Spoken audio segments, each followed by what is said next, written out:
Hey everybody, this is Mike Mitchell with Progressive Church Media, and in this tutorial I want to talk about one of the ways that you can use content that perhaps your church is now creating in other ways. So here's what I'm talking about. Right now we have lots of churches around the country who, because of the virus pandemic, have had to shift their worship to online, and churches have gotten really creative how they're doing that. But the net result of that is that many churches are now creating much more digital content than they previously were. And so what I would like for you to think about a little bit is how perhaps you can, kind of take lemons and make it into lemonade. Since you are already creating that content, then I think it makes sense to think about how are the different ways that you can repurpose that content with the goal of getting your message to as many people as possible.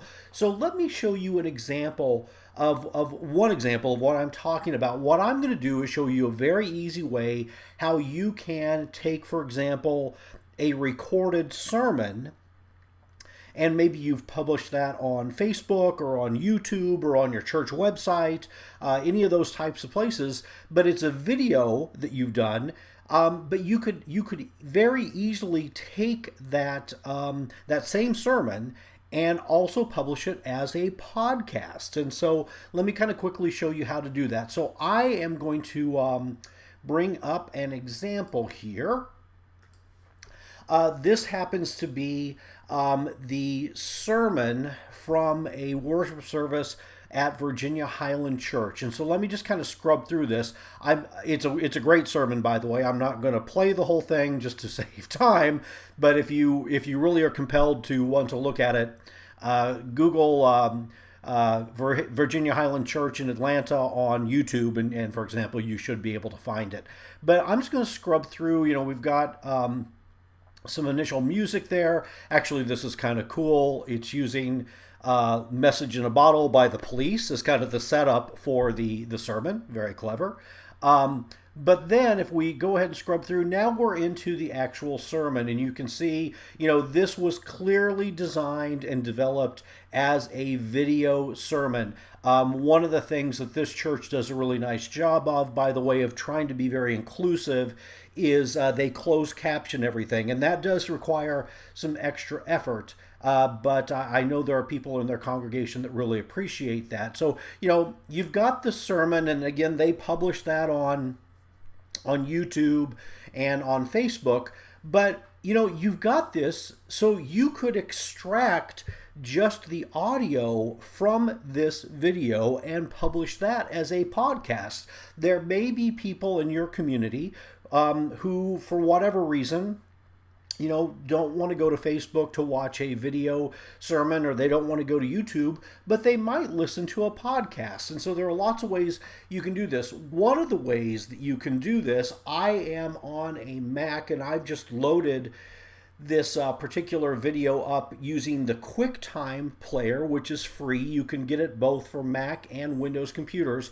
So once you've got that video, one of the things you can do is, if I come under here under the File menu and go to Export As, I can export just the audio file. So that's one way that I could do that. Now, the challenge of doing that, especially if you're on a Mac, is Apple has got the default set for this, so it's going to export into a audio file format that is really well suited for Apple Music, but it doesn't necessarily play as nicely with other podcasting services that are out there. But this is an option, and one of the cool things about this is it's totally free. So I would just simply come here to export, go to audio only, and then I'm going to get asked, where do I want to save that? And I would just click save, and I would be on my way. So that's one way that you can do it. But there are, frankly, better ways to do this. There is another tool. There are actually lots of tools that are available. If you do a Google search on free audio converters or free video to audio converters, you'll see there are lots of options that are out there. One of the ones that I really like, that again is available both for Mac and Windows, is a piece of software called Smart Converter. I'm going to just launch that up here. There is a paid version of Smart Converter, but there is also a free version, and between you and me, the free version probably is going to do everything that your church is going to need it to do. So it's very, very simple. What you're going to do is you're going to load in the file that you want to convert. Again, that can be audio, video, whatever. And then you're going to choose how you want to convert that file. So I'm just going to again come up here. I've just launched Smart Converter. I'm going to come up here under the file menu. Let me open up and let me just pick this video file that we're looking at here, and I can see, you know, here is the video, and now I have to, down in this area, I have to pick what I want to convert it into. And again, what I want to do is take this video and extract just the audio. So I'm going to come over here under more, and it actually is kind of, you can't see it on the screen, but if I go all the way down here toward the very bottom, there is a section for audio only, and the one you want to look for is MP3. That's a very common audio file format, so let me just select it. And so now you'll see that right there. MP3 is a format that pretty much every podcasting audio streaming service is going to accept. And so now I'm going to click on Convert. And you can see I'm using the free version, so I get a little ad here. Let me just let that run. It's not going to take a really long time. And then, boom. We're going to go, it's trying to send it over into iTunes. I don't need to do that. What I really want to do is say, show the file, and it's going to show me where that file is on my computer. So there it is, you know, and I could click on this to...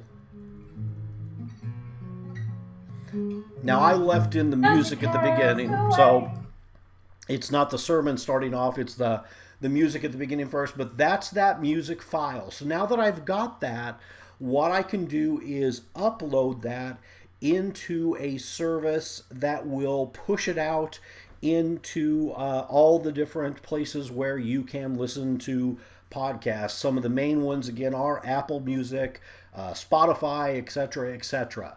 So there are lots of tools that let you do that. One of the ones that I would recommend that you look at is Anchor. Anchor is free, and so you would just come to Anchor, you would create an account, you would upload that file into Anchor, and then Anchor lets you decide what all platforms, podcasting platforms, you want to push it out onto. So a really good free solution is Anchor. And so I would encourage you, if you go to anchor.fm, that's where you can find it. Another one, and the one that actually Virginia Highlands use, they actually do this. They use a service called Buzzsprout, and you can see, you know, they've loaded up lots of their sermons here. And again, as you see here, when you load it into Buzzsprout, then it will push it out, you know, onto Apple Music or Spotify, etc., all the various major platforms where podcasts can be found. Now, Buzzsprout has a free version, so you might want to use that to try it out. If you're really going to use this long term, then you're probably going to want to look at one of the paid monthly plans for Buzzsprout. So my point is there are lots and lots of different options. So again, Anchor is one way to do it. Buzzsprout is another. There are other ones out there. If you just kind of do a search, you will see some of those options available. My point is, and what I'm really trying to plant the seed here is, think about the content that you now are creating and what are all the different ways that you can repurpose that content to reach more people. In future videos and tutorials, I'll show you some other ideas that get at this, but hopefully you see how you can get your church moving in the direction of offering a podcast. I hope this helps. And again, if you do something cool with this, feel free to send me a note. I'd love to hear what you're doing. Take care.